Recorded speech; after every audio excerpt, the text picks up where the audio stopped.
अस्सलाम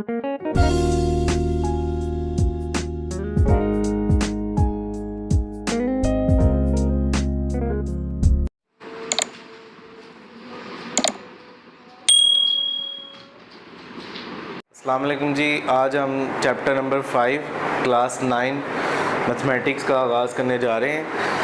basically chapter 5 जो है वो उसका ताल्लुक़ जो है वो फैक्टराइजेशन से है, यानी तज्ज़ी के असूलों से है। तज्ज़ी कई तरीक़ों से पॉसिबल होती है, या तो उसमें कॉमन लेकर या फिर स्क्वायर बनाकर, कंप्लीट स्क्वायर करके, ठीक है, या फैक्टर बनाकर।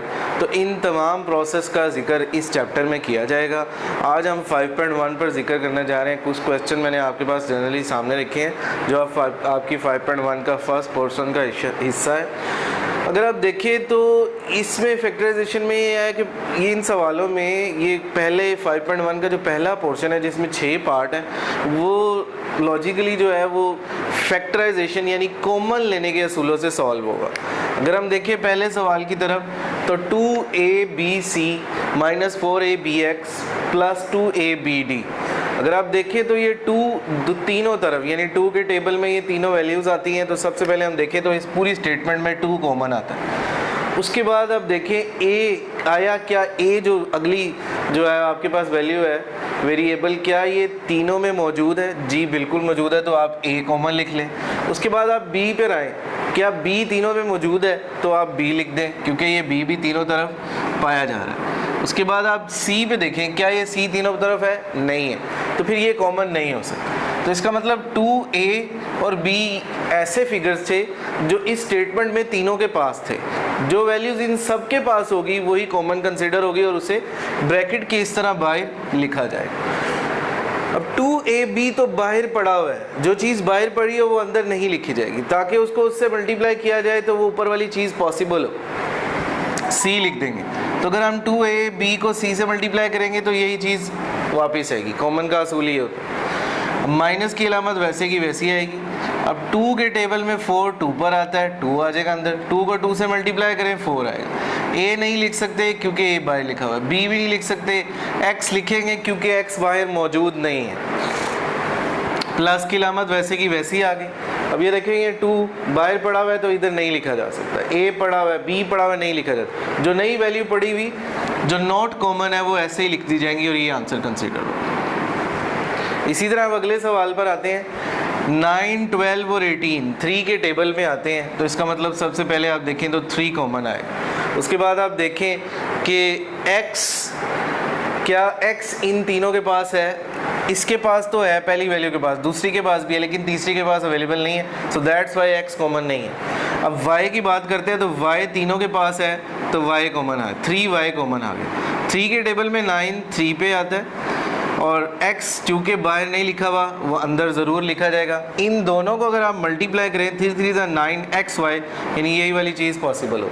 जो अंदर आप चीज़ लिख रहे हैं, अब दोनों अंदर और बाहर को मल्टीप्लाई करें तो ऊपर वाली चीज़ मुकम्मल आपके पास आनी चाहिए।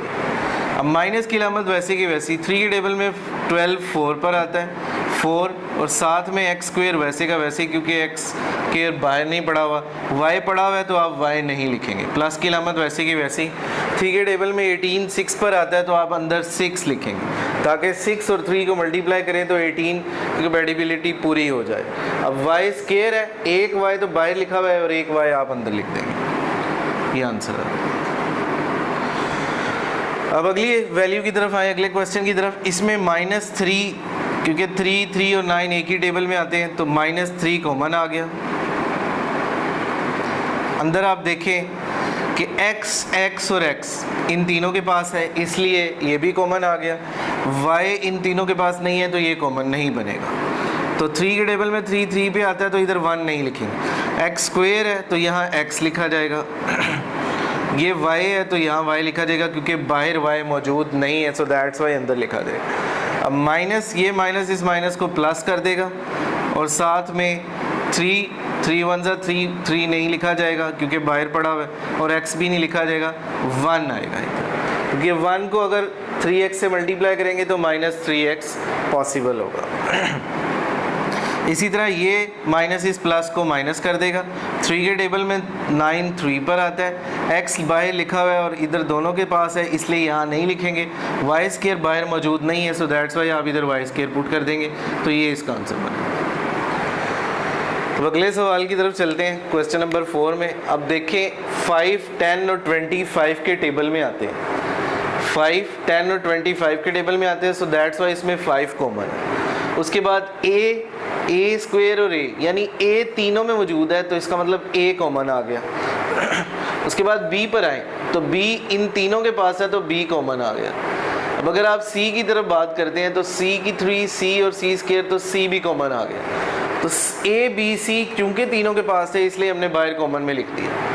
पहली फिगर की बात करते हैं तो ये 5ab स्क्वायर सी की 3, तो 5abc तो बाहर पड़ा हुआ है, तो b की क्वांटिटी चूंकि 2 टाइम है, एक बाहर लिखी है और एक अंदर लिखेंगे। c की क्वांटिटी 3 टाइम है, एक बाहर लिखी है तो 2 अंदर लिखेंगे, ताकि अंदर बाहर को मल्टीप्लाई किया जाए तो ऊपर वाली शर्त पूरी हो जाए। माइनस की लामत 5 के टेबल में 10 2 पर आता है, ठीक है। उसके बाद ये ए स्क्वायर है और यहाँ ये ए है, तो एक ए बाहर लिखा हुआ है, एक ए आप अंदर लिख दें ताकि ए स्क्वायर की शर्त पूरी हो जाए। बी की 3, एक बी बाहर है, यहाँ बी की 3 है, यहाँ बी स्क्वायर लिखेंगे। और इसी तरह एक सी बाहर पड़ा हुआ है और अंदर भी है, तो ये नहीं लिखा जाएगा क्योंकि ये दोनों तरफ मौजूद है। आगे माइनस की अलामत 25 के टेबल में 4 पर आता है, आप इधर 4 लिखेंगे। उसके बाद आप देखें ए बी और सी बाहर पड़ा हुआ है, ये ए की 3 है और ए की बी ए बाहर पड़ा हुआ है, तो ये शर्त पूरी करने के लिए कि ए की 3 पूरा हो जाए, यहाँ ए स्क्वायर लिखेंगे। ए स्क्वायर और ए विल बी इक्वल टू ए की 3। इसी तरह बी, एक बी बाहर पड़ा हुआ है और एक ये यहाँ है, तो दोनों सेम है, इसको नहीं लिखेंगे। अब इसी तरह सी स्क्वायर, एक सी यहाँ पर है और एक सी यहाँ पर, शर्त पूरी करने के लिए यहाँ सी लिखे गए ताकि सी और सी मल्टीप्लाई हो तो सी स्क्वायर हो गई, ये इसका आंसर। अब इसी पोर्शन का लास्ट क्वेश्चन है, थोड़ा सा क्वेश्चन कॉमन से आपने समझे तो ये थोड़ा सा चेंज हुआ। अब ये देखिए, जब हम फैक्टराइजेशन करते हैं तो जब हम पेयरिंग करते हैं तो जो 2 चीज़ें कॉमन आती हैं क्वेश्चन के अंदर, उनमें से किसी एक को लिखा जाता है और जो दोनों साइडों पर होती हैं उनको इकट्ठा करके लिखा जाता है। तो अब आप इन दोनों वैल्यूज़ को 2xy की क्यूब प्लस 8xy स्क्वायर को इकट्ठा कर देंगे और साथ में x स्क्वायर प्लस 5 को लिख देंगे। उसके बाद अगर आप देखें तो ये जो 2 वैल्यूज़ आपके पास आई हैं, x स्क्वायर और 5 में से तो कोई कॉमन नहीं है, क्योंकि x और 5 2 डिफरेंट वैल्यू हैं। इनमें ना इसके पास कोई ऐसी चीज़ है जो 5 के पास हो, ना x स्क्वायर के पास ऐसी चीज़ है कि जो उधर मौजूद हो। अब आप देखिए 2xy की 3 और 8xy स्क्वायर में से कुछ कॉमन बनता है, क्योंकि 2 और 8 2 के टेबल में आते हैं। आप 2 बाहर लिख सकते हैं इसकी ब्रैकेट के, और x इधर मौजूद है इधर, ये इसका मतलब x इधर दोनों के पास है, इसलिए x भी कॉमन आ सकता है। अब y की स्क्वायर, ये क्यूब है और ये स्क्वायर है, इसका मतलब y स्क्वायर कॉमन आ सकता है। तो अंदर आपके पास जो वैल्यूज़ बनी है, क्योंकि y की क्यूब है और ये y स्क्वायर है और 2x है, 2x बाहर पड़ा हुआ है, अंदर आप नहीं लिखेंगे। ये y की क्यूब है और ये y स्क्वायर है, शर्त पूरी करने के लिए y लिखा जाएगा ताकि y स्क्वायर और y मल्टीप्लाई हो तो यही चीज़ वापस आ जाए। उसी तरह आपके पास 8 है, 2 के टेबल में 8 4 पर आता है, x और y स्क्वायर नहीं लिखा जाएगा, खाली 4 लिखा जाएगा, और ये आपका क्वेश्चन का आंसर पॉसिबल है। तो इस सवाल में हमने ये बात देखी कि जहाँ कोई चीज़ कॉमन नहीं थी उसको वैसे ही उतार दिया, और जहाँ कोई चीज़ कॉमन थी तो पहले आपने कॉमन लेना है, उसके बाद क्वेश्चन का आंसर लिखना। 5.1 में क्वेश्चन नंबर 2 पे हम बात करने जा रहे हैं। क्वेश्चन लिखा हुआ है 5ax minus 3ay minus 5bx plus 3by। अब आप देखें 5ax और 5bx को आप इकट्ठा कर लें, उसके बाद माइनस 3ay को माइनस प्लस 3by के साथ इकट्ठा कर लें। अब आप देखें 5ax में से 5x कॉमन आएगा, अंदर बचेगा a माइनस और b। उसके बाद -3, चूंकि दोनों तरफ 3 मौजूद है इसलिए -3 कॉमन आएगा। y दोनों तरफ मौजूद है, y कॉमन आएगा, बाकी कोई वैल्यूज कॉमन मौजूद नहीं है दोनों तरफ। तो a और b not common value C वो अंदर लग जाएगा, ये माइनस इस प्लस को माइनस कर देंगे, तो a माइनस b इधर है और इधर है, दोनों में से 1 लिखा जाएगा, और 5x और -3y में से 1 लिखा जाएगा। अगले क्वेश्चन की तरफ चलते हैं, वो है जी हमारे पास x की cube plus 3xy square minus 2x square y minus 6y की 3। अब आप देखें x की क्यूब प्लस 3xy स्क्वायर में से x कॉमन है, दोनों तरफ चूँकि x पाया जा रहा है। अब यहाँ पर चूँकि x की 3 है तो बाहर आप x लिखेंगे तो अंदर x स्क्वायर लिखेंगे ताकि x स्क्वायर और x मल्टीप्लाई हो तो x की 3 आ जाए। अब आप देखो कि 3x यहाँ पर है तो 3 बाहर नहीं लिखा हुआ तो 3 अंदर लिखा जाएगा। x बाहर मौजूद है इसलिए x यहाँ पर पुट नहीं होगा। y स्क्वायर बाहर मौजूद नहीं है तो आप y square not common values को आप एज इट इज़ उतार लेंगे। अगली फिगर की तरफ जाते हैं। -2 के टेबल में 6 भी आता है और 2 भी आता है तो सबसे पहली बात कि -2 कॉमन आ गया। उसके बाद x स्क्वायर यहाँ मौजूद है, यहाँ नहीं है तो x स्क्वायर कॉमन नहीं आएगा, उसको नॉट कॉमन वैल्यूज़ को आगे वैसे ही लिख देते हैं। उसके बाद 2 के टेबल में 6 3 पर आता है, ये माइनस इस बाहर माइनस पढ़ाई होने की वजह से प्लस हो जाएगा, माइनस अंदर ब्रैकेट में मल्टीप्लाई हो जाएगा और उसकी वैल्यू को चेंज कर देगा। उसके बाद y की 3 यहाँ पर मौजूद है और यहाँ y मौजूद है तो यहाँ y स्क्वायर लिखेंगे ताकि y स्क्वायर और y will be equal to y की 3। उसके बाद बाहर पड़ी हुई दो वैल्यूज़ को उन दोनों को इकट्ठा कर लेंगे और इन दोनों में से जो कॉमन वैल्यूज़ आई हैं इन दोनों में से एक वैल्यू लिखी जाएगी और आपका ये आंसर बन जाएगा। उसके बाद अगला क्वेश्चन की तरफ चलते हैं।